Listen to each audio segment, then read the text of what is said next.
Welcome to iDream media. So మనం ఏ ఆలోచన చేసినా అది బ్రెయిన్ మీద పడుతుంది ఖచ్చితంగా. అది మంచి అయితే మంచి, చెడు అయితే చెడు. అయితే ఈ మధ్య కాలంలో గూగుల్లో ఎక్కువగా సెర్చ్ చేసిన ఒక వర్డ్ ఉంది, అదేంటంటే బ్రెయిన్ రాట్, అంటే బ్రెయిన్ కుళ్ళిపోవడము. ఇది ఎందుకు? సో దీనికి మరి జాగ్రత్తలు ఏం తీసుకోవాలి, ఎవరు ఎక్కువగా చూస్తూ ఉన్నాము, ఎందుకు ఇది అంతగా సెర్చ్లోకి వెళ్ళింది? సో వివరాలు తెలుసుకుందాం. మీరు మనతో పాటు ఉన్నారు ప్రముఖ neuro surgeon doctor Ranganatham garu from Esther Prem hospital, Ameerpet. Doctor garu నమస్తే. నమస్తే అండి. డాక్టర్ గారు, ఈ బ్రెయిన్ గురించి మాట్లాడుతుంటే నాకు భయం వేస్తూ ఉంటుంది. జనరల్గా నేను కూడా ఎక్కువ ఆలోచిస్తూ ఉంటాను. ఎందుకు ఆలోచిస్తే బ్రెయిన్ మీద అంత ఎఫెక్ట్ పడుతుందా? ఎందుకు 2024లో గూగుల్లో సెర్చ్ వర్డ్ ఎక్కువగా ఉంది ఇది, ఈ బ్రెయిన్ రాట్ అనేది? బ్రెయిన్ రాట్ అన్నది నిజానికి ఇది ఏదో ఇప్పుడు ఈ మధ్యన వచ్చింది కాదు మాట. 1854లో ఈ మాట వచ్చింది. అంటే అప్పుడు ఏంటంటే ఏదైతే మెదడు తాలూకా మేధో సంపత్తి తాలూకా క్షీణత తక్కువ అయిపోవడం, దాన్ని బ్రెయిన్ రాట్ అన్నారు. దీనికి నిర్వచనం మనం చెప్పుకున్నట్టయితే మానసికంగా కానీ ఒక వ్యక్తి తాలూకా మానసిక పరిస్థితి, లేకపోతే కాగ్నిటివ్ అంటాం, అంటే మేధో సంపత్తి, ఏదో ఇమాజినరీ అంటే ఊహించుకున్న కారణాలు అంతే. ఇలాంటి వాళ్ళు తక్కువ అయిపోయినట్టు ఉండడం,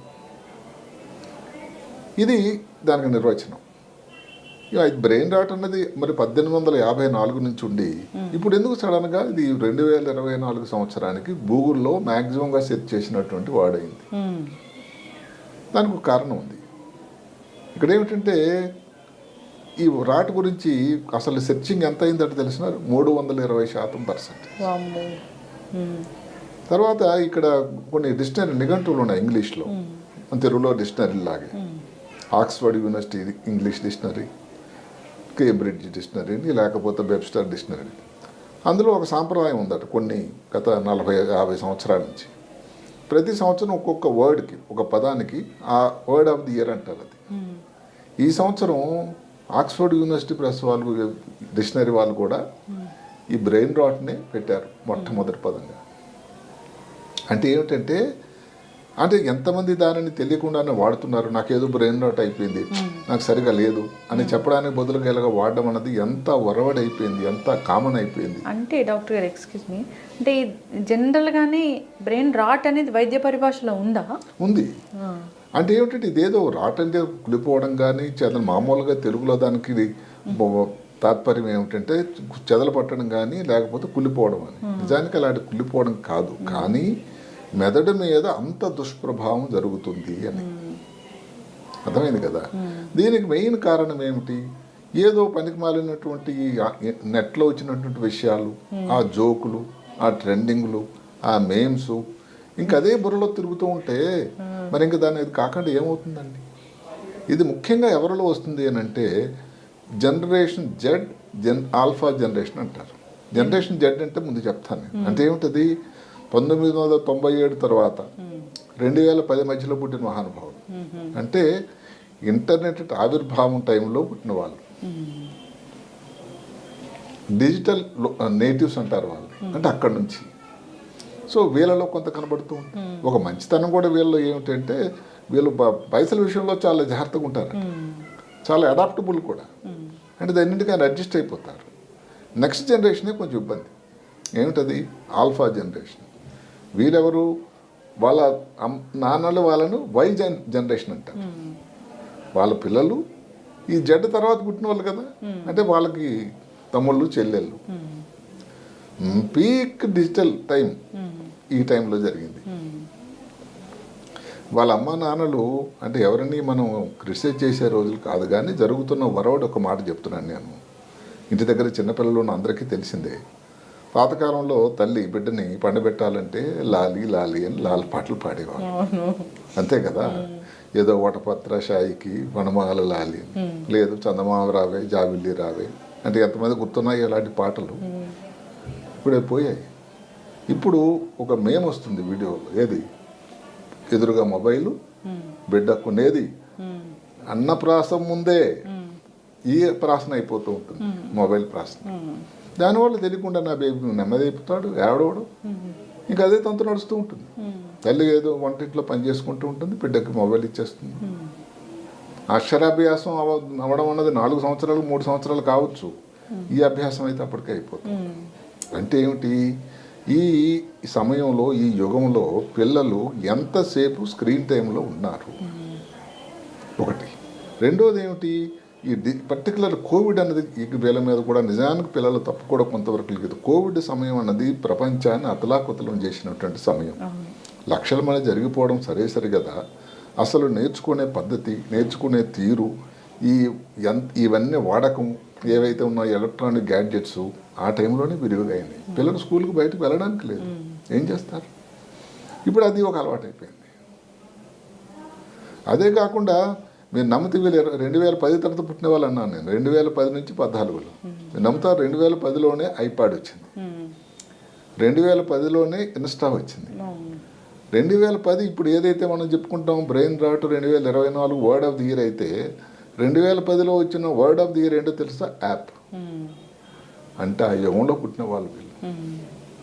కాబట్టి వీళ్ళకి ఆ ఇబ్బందులన్నీ ఎక్కువ ఉంటూనే ఉంటాయి. ఇదంతా బ్రెయిన్ మీద పడుతుందా? బ్రెయిన్ మీద పడుతుంది. ఏం జరుగుతుందంటే అసలు బ్రెయిన్లో తెలియకుండానే ఈ వరవడి, ఈ భాష, ఈ స్లాంగు ఇవే తిరుగుతూ ఉంటాయి. దానివలన ఇప్పుడు మీరు అడగవచ్చు చిన్నపిల్లల్లో డాక్టర్ గారు దీంట్లో దుష్ప్రభావం ఏంటి, పెద్దవాళ్ళు కూడా వస్తుంది అని. ఎక్కువగా చిన్నపిల్లల్లో కనబడుతుంది. వాళ్ళలో ఈ అటెన్షన్ తగ్గిపోతుందండి. పాఠాల మీద కాన్సన్ట్రేషన్ లేదు, ఫోకస్ లేదు, స్కూల్లో పెర్ఫార్మెన్స్ తగ్గిపోతూ ఉంది. పెద్దవాళ్ళు అయితే ఏంటి, కోపం ఉంటారు. అసలు అది లేకపోతే నడవదండి. ఒకసారి ఎప్పుడు మనం చెప్పుకున్నట్టుగానే శ్రీమతి గారు ఏదో కూరగాయలు తీసుకురావాలంటే వెళ్తూ సంచి పట్టుకోవడం సరికదా, దానితో మొబైల్ కూడా వెళ్తుంది. అందులో ఆ పట్టి ఉంటుంది ఒక 5. అంటే ఏదో మర్చిపోయినా అనుకో మళ్ళీ వెరిఫికేషను ఇంకా అదే తంతు. అంటే ఆ యంత్రం మీద ఎంత డిపెండెన్సీ వచ్చిందో మీరు అర్థం చేసుకో. అదే కాకుండా వాళ్ళకి పెర్ఫార్మెన్స్, ఏదో ఆఫీసులో పనిచేస్తున్నారు, ఈ కాగ్నిటివ్ స్కిల్, జ్ఞాపశక్తి, క్యాలిక్యులేషను, ఏదైనా ప్రాబ్లం ఉంది ఆఫీస్లో సాల్వింగు, ఇవన్నీ ఇబ్బందులు అయిపోతున్నాయి. అదే కాకుండా వాళ్ళకి అసలు ఇంట్రెస్ట్ లేదు, లో ఇంట్రెస్ట్. ఇలాంటివన్నీ పెద్దవాళ్ళు వస్తుంది. ఇప్పుడు ఆఫీసులో ఉండి ఉద్యోగం చేయకుండా ఏదైనా దాని మీద జాస్ చూపించకపోతే ప్రైవేట్ కానీ గవర్నమెంట్లో కానీ మరి వాళ్ళ సీనియర్లు వీళ్ళని ఉండనిస్తారా? అది ఎంత ఇబ్బంది అవుతుంది. సో మనం అసలు మామూలుగా బ్రెయిన్ రాట్ అన్న పదం గురించి చెప్పుకున్నప్పుడు generation Z, generation alpha generation అనుకున్నా కూడా ఇది కామన్ అయిపోయింది. ఈ వరవడి అందరిలో కూడా నెమ్మది ప్రవేశించింది లేకుండా. ఇప్పుడు ఏమవుతుంది, ఏదో చిన్నది అంటే అందులోన ట్రివియల్ అనే మాట ఉందండి. ఏదో చిన్న ట్రివియల్, ఇది పెద్ద గొప్ప విషయమేం కాదు నెట్లో చూసేది, దాన్ని తెలుగులో చెప్పాలంటే పనికిరాను. ఇలాంటి విషయాల దృష్టిలో అదే బ్రెయిన్లో తిరుగుతూ ఉంటాయి. ఏదో కొత్త ట్రెండింగే వచ్చింది అనుకోండి, లేకపోతే కొత్త ఒక జోకే వచ్చిందని ఇంకా అదే బుర్రలో తిరుగుతూ ఉంటుంది. ఈ ఎంతవరకు అంటే ఇది చాలా ఇబ్బందికరమైనటువంటి మాట చెప్పాల్సి వస్తుంది. ఈ రోజుల్లో ఉండేటువంటి పిల్లలు ఎవరైతే ఈ బ్రెయిన్ రాట్కి లోయనన్న వాళ్ళు ఒక వాక్యాన్ని ఇంగ్లీష్లో కానీ తెలుగులో కానీ, తెలుగు అయితే సరే ఇప్పుడు తక్కువైపోయింది, ఇంగ్లీష్లో ఒక వాక్యం ఆ స్లాంగ్ లేకుండా చెప్పలేరటండి. స్లాంగ్ అంటే ఏంటి, ఇప్పుడు బీసీ అంటే మనం ఏం చదువుకునే వాళ్ళం రోజుల్లో బిఫోర్ క్రీస్తు పూర్వం అని కాదండి, బికాజ్ అట. బికాజ్ రాయకుండా ఇప్పుడు బీసీ రాస్తున్నారు. ఇది యాజ్ సూన్ యాజ్ పాసిబుల్ అంటే ASAP, as soon as possible. దానికి అది TTYL, talk to you later. ఇది ఎక్కడ విచిత్రం అనమాట అండి. నేను కూడా అలాగే రాస్తాను డాక్టర్ గారు. అదే మరి, అంటే మీరు మరి ఆ జనరేషన్ చెందిన వాళ్ళే. అంటే నేను చెప్పడం వల్ల ఏంటంటే ఒక భాష, ఒక వాక్యం రాసేయడంలో కూడా ఇవన్నీ ఈ స్లాంగ్ అన్నీ దొరుకుతూ ఉన్నాయి. కాల్ యూ బ్యాక్ అనడానికి ఏం చెప్తారు మీరు? కాల్ యూ బ్యాక్ అని నేను రాస్తాను, కాల్ యూ బ్యాక్ CYB అంతే. ఇలాంటి స్లాంగ్లు వచ్చినటువంటి భాషలు వాడుతున్నారు. అదే కాకుండా ఈ భాష, ఈ ఆలోచన తెలియకుండానే వాళ్ళ నరాల్లోనికి చొచ్చుకుపోతూ ఉందట. ఇంకా దాని నుంచి బయటకు వచ్చేదానికి ఆస్కారం ఉండేది. దానివల్ల జరుగుతుంది మెంటల్ సాచురేషన్. బ్రెయిన్ అన్నది భగవంతుడు తయారు చేసినటువంటి గొప్ప అవయం. దానిలో స్టోరింగ్ కెపాసిటీ కానీ, దానిలో ఉండాల్సిన పద్ధతి కానీ ఒక వేరే ఉంది. అదంతా టోటల్గా సాచురేషన్ అయిపోతే సాయంకాలం కల్లా మీరు చదివేం చదవగలుగుతున్నారండి. ట్యూషన్ మీద ఏమి దృష్టి పెడతారు మీరు? ఏదైతే మీ తల్లిదండ్రులు అందరూ కూడా IIT అవ్వాలి లేకపోతే MBBS అవ్వాలని దాంట్లో ఎట్లా పోతారు మరి? సో అందువల్ల ఏదైతే పర్టికులర్గా దీనిది ఈ మేమ్స్ అన్నది ఇప్పుడు ఏమిటి, అది ఎప్పుడో గ్రీకుల సిస్టంలో వచ్చిందండి. ఆ మేము ఆ జోకులు అని బేసికల్లీ ఒక హ్యూమరస్ బొమ్మ, అవును హాస్యంగా ఉంచింది, నాలుగు చూపించడం లేదా పల్లెలా చేయడం అనేది. అవును అలాంటివి ఒక నాంది ప్రస్తావన తర్వాత బ్రెయిన్ రాట్ రావడానికి నాంది ప్రస్తావన జరిగిపోతుంది. అంటే చిన్నప్పటి నుంచి లాలిపాటలు మర్చిపోయాం, చందమామరావే మర్చిపోయారు, అక్కడెక్కడో ఒక గుడ్డంగాడు ఎవడో ఇది వస్తుంది కార్టూన్తోనే భోజనం. అంటే ఏమిటి, తెల్లవారి ఏది ఇంటర్నెట్తోనే నిద్ర లేవడం, శుభోదయం సుప్రభాతం. ఒకప్పుడు పాతకాలంలో బెడ్ కాఫీ అని ఉండేది, ఇప్పుడు బెడ్ కాఫీ కాదు, బెడ్ నెట్. ఇది లేచిన నుంచి నెట్టే, మరి రోజంతా దాంతో ఇంకేదో ఇదే. అసలు మీరు చూస్తూ ఉంటారు కదా ఎక్కడ రోడ్ల మీద క్రాస్ చేస్తూ ఉంటారు జీబ్రా లైన్, ఇదే ధ్యాసం. అక్కడ ఎవరైనా గుద్దితే ఆ ధ్యాస కూడా లేదు. రాత్రి పడుకునేసరికి మీరు నమ్మండి అసలు ఎంత వాళ్ళకి ఏం ఆలోచన ఉంటుంది, ఎంత ఎగ్జాస్ట్ అయిపోతారు. అంటే అర్థం ఏమిటి, ఎవరైతే ఉదయం లేచి బ్రేక్ఫాస్టు ఇంటర్నెట్, లంచ్ ఇంటర్నెట్, రాత్రి పడుకున్నప్పుడు కూడా డిన్నర్ కూడా దాని అయితే మీకు ఒక ఇది వస్తుందన్నమాట, ఫ్లాష్ న్యూస్. అంటే మీరు బ్రెయిన్ రాట్ వ్యక్తి, డాక్టర్ని సంప్రదించండి, దానికి తీసుకోవాల్సిన జాగ్రత్తలు తీసుకోవాలి అని ఒక సూచన వస్తుందట. Breaking news. ఏం డాక్టర్ గారు మాత్రం ఏం చెప్తారు, ఏం చేయాలయ్యా అని చెప్తారు. ఇప్పుడు డాక్టర్ గారి దగ్గరకు వచ్చారు, వాళ్ళు ఏంటి మరి చెప్తారు, బాబు నువ్వు ఎంతసేపు పడుకున్నావు. ఇప్పుడే ఒక వ్యక్తి వచ్చింది, అమెరికాలోని సాఫ్ట్వేర్, మీరు బయట ఉండగానే. మరి ఆమెకి రోజుకు పడుకునే గంటల సమయం తక్కువైపోయింది, స్క్రీన్ టైం ఆమెకు రోజు 10. మరి ఆమె ఉద్యోగం అది. మరి అదే చిన్నపిల్లలు ఏమవుతుంది, యుక్త వయసులో ఏమవుతుంది. సో నిద్ర ఏ రోజైతే తక్కువైపోతుందో, నిద్ర తక్కువైపోవడం వల్ల మనిషి తాలూకా బ్రెయిన్ స్లో అయిపోతుంది, యాక్టివిటీ స్లో అయిపోతుంది, మందగించిపోతుంది. అదే 2 రోజులు చక్కగా నిద్రపోయారనుకోండి, యాక్టివ్ అవుతారు. ఏదైతే ప్రాబ్లం మీరు సాల్వ్ చేయనివి ఫాస్ట్గా సాల్వ్ చేస్తారు. అసలు ఇప్పుడు వ్యాయామం ఇంతకుముందు చెప్పాము, ఎక్సర్సైజ్ ఉండేటట్టయితే శుభ్రంగా బ్రెయిన్కి బ్లడ్ సప్లై పెరుగుతుందండి. సింపుల్గా మామూలు వాకింగ్ చేయండి. అదే కాకుండా ఇంకేది కజ్జలో ఏదో కొన్ని ఎక్సర్సైజ్ ఏరోబిక్స్ అనేవి కూడా చేయొచ్చు. దానివల్ల బ్రెయిన్కి బ్లడ్ సప్లై పెరిగిందంటే బ్రెయిన్ యాక్టివ్గా అవుతుంది. బ్రెయిన్ యాక్టివ్గా ఉన్నట్టయితే మీరు ఉత్తేజంగా ఉంటారు. మీ ప్రాబ్లమ్స్ అన్ని అందరూ గంటల్లో 2 గంటల్లో చేసేది మీరు అరగంటలో చేసి పడేస్తారు. అలాగే మైండ్ఫుల్నెస్ అని ఒక మాట ఉంది. అంటే ఏం లేదు, మన ఇంతకుముందు నుంచి మన సాంప్రదాయంలో ఉండే యోగా, లోపల బ్రీతింగ్ బయటికి గాలి పంపించటం, ఒక 20 నిమిషాలు చేయండి. దాంట్లో ఏం జరుగుతుందో అది ఇదంతా గొప్ప దీని నుంచి వచ్చిన పరిశోధనలు అండి. శరీరంలో 20 నిమిషాలు కానీ మీరు ఇది యోగా ఇవి చేయగలిగితే శరీరంలో ఉండేటువంటి కార్టిజాల్ అని ఒక చాలా ఉత్ప్రేరకమైనటువంటి ఒక ఉంటుంది, దానిది 20% తగ్గిపోతుంది. అంటే ఎంత కూల్ అయిపోతారు, మీ బ్రెయిన్ ఎంత యాక్టివ్గా ఉంటుంది. అదే సరికదా ఇప్పుడు గుడ్ ఫుడ్ అని, గుడ్ ఫుడ్ అంటే ఏమిటి, సెపరేట్ ఫుడ్ ఏం లేదు. మీరు తీసుకునే భోజనంలోనే ప్రోటీన్స్ ఎక్కువ ఉండాలి, లేకపోతే ఫిష్ ఆయిల్ లాంటివి ఏదైతే ఉందో ఒమేగా 3 ఫ్యాటీ యాసిడ్స్ మనం ఎన్నోసార్లు వినుకున్నాం, విటమిన్ బి ఉండేది, విటమిన్ డి ఉండేది. ఈ జంక్ ఫుడ్ ఇవన్నీ దూరంగా పెట్టాలి.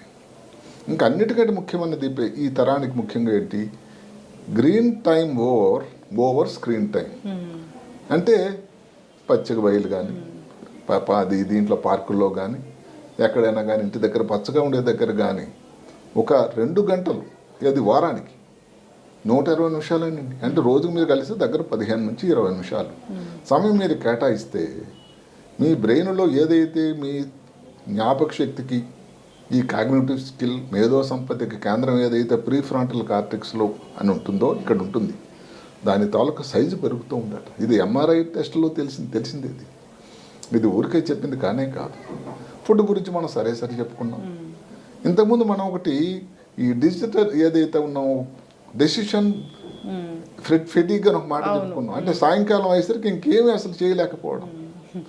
దానిని ఇంకొక మాట వీళ్ళు ఏం చెప్పారంటే స్టాప్ ది ఖాయస్. అంటే ఏమిటి, గందరగొందరం గజిబిజండి ఉదయం నుంచి మల్టీ టాస్కింగ్, ఏదో నెట్ కాన్సల్ట్ చేయడం, ఇక్కడ వచ్చి ఒక వీడియో కాల్ చేయడం, లేకపోతే ఇంకొక మెసేజ్ చేయడం, ఏదో పేపర్ వస్తే సైన్ చేయడం, ఒక మీటింగ్ మధ్యలో లంచ్కి టైమే లేదు.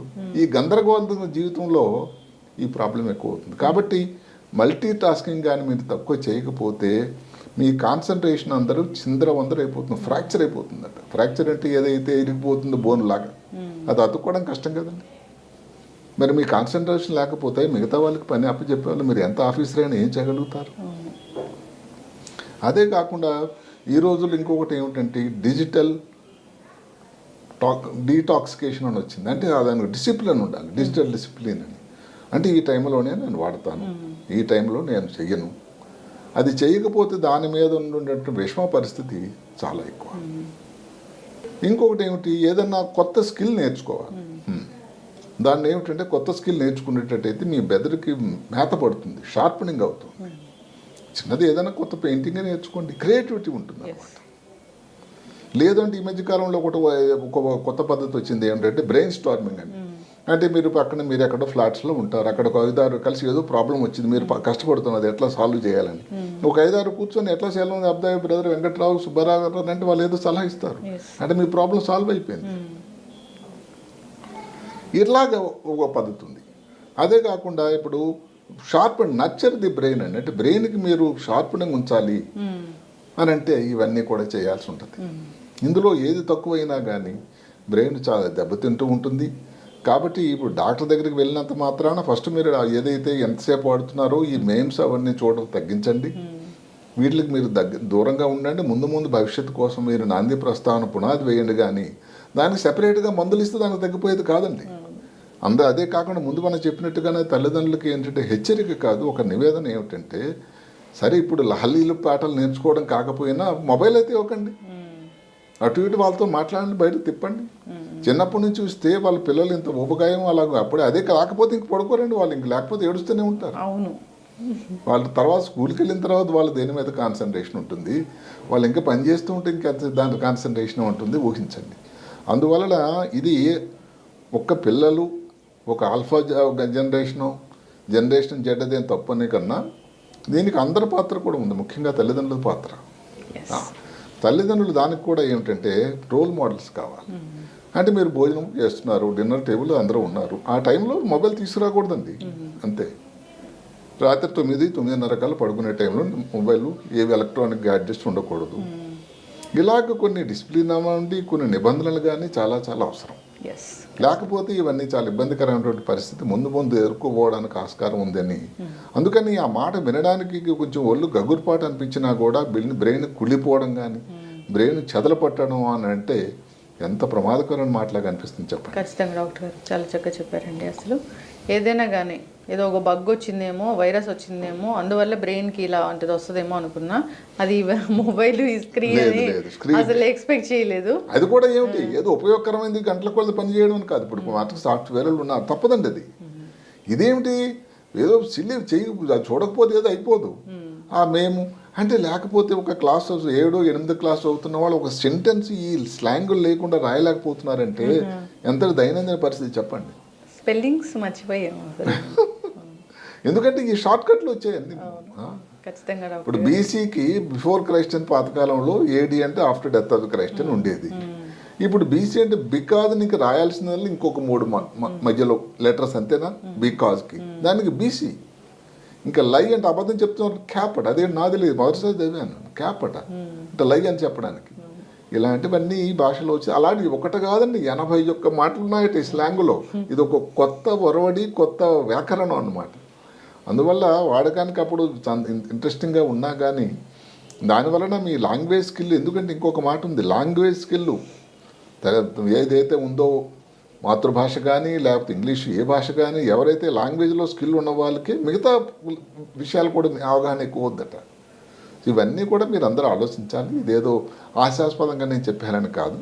అయితే బ్రెయిన్ రాట్ అనేది డెఫినెట్గా ఒక ప్రాబ్లం నెమ్మదిగా మనకు తెలియకుండానే మన సమాజంలోనికి పిల్లల్లోనికి అందరి లోపలికి ప్రవేశించింది.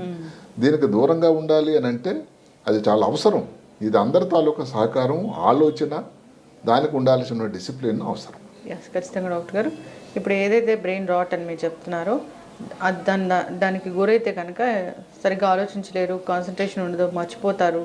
సో అసలు నెక్స్ట్ వర్క్స్ ఏంటి దేని మీద కూడా వాళ్ళకి అవగాహన ఉండదు, ఇష్టం ఉండదు, అసలు ఏంటి అసలు నేచర్తో సంబంధమే ఉండదు. అసలు నేను ఈ టాపిక్ గురించి అవార్డు గురించి చదువుకున్నప్పుడు ఈ పిల్లల గురించి జనరేషన్ జెడ్డే ఆల్ఫా అనుకున్నాం కదా అనుకున్నాను. ఇప్పుడు పెద్దవాళ్ళకు కూడా ఆఫీసులో కూడా జరుగుతుంది అదే. అందువల్ల దానికి దూరం ఉండకపోతే అది చాలా చాలా ప్రమాదం. ఎస్, ఖచ్చితంగా డాక్టర్ గారు చక్కగా చెప్పారండి. ఏంటంటే టెక్నాలజీని ఎలా యూజ్ చేయాలో అలానే యూజ్ చేయాలి, అంతకు మించి యూజ్ చేస్తే ఇలాంటివి వస్తాయి. ఇదే కరెక్ట్. ఎస్.